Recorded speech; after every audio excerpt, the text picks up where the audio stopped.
precies en 0,0. Al hebt ze dan verschweet een universitaire bul. Al best de onderwijzer, bankwerker of psycholoog. De komende jaren best u waarschijnlijk werkeloos. Du moest solliciteren. Ze zeggen alleen jong, solliciteren. Heb ze nou geschreven? Heb ze nou geschreven? Heb ze nou geschreven? Ja, schreef maar op nu.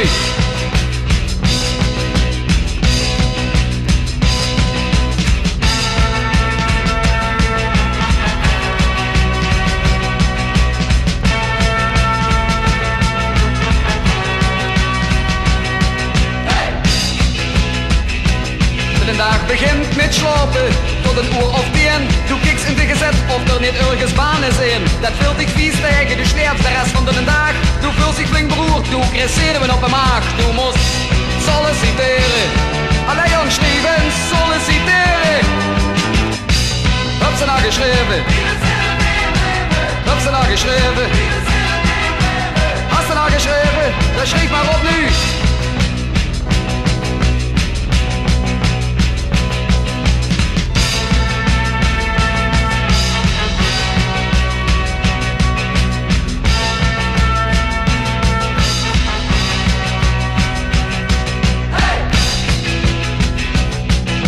Morgens moest ze weer bij de sociale dienst zijn. Voor de zwaarste keer volgde weer de brief in. Zwart werken dus de stiekem, af en toe. Maar jonkie goed, maar ook de controleur kijkt toe. Du moest solliciteren. Solliciteren. Heb ze nou geschreven? Heb ze nou geschreven? Heb ze nou geschreven? Hij schreef maar op nu.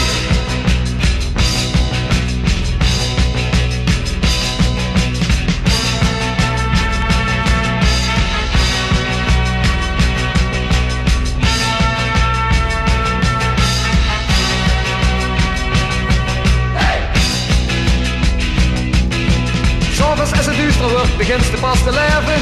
Du kijkt zijn rondjes niet ergens gaat te beleven. Du geest naar een punkband, misschien wel naar een loesje tent. Misschien geest du wat kijken naar de Janse bakkenband. Maar du moest solliciteren. Solliciteren. Heb ze nou geschreven? Heb ze nou geschreven? Heb ze nou geschreven?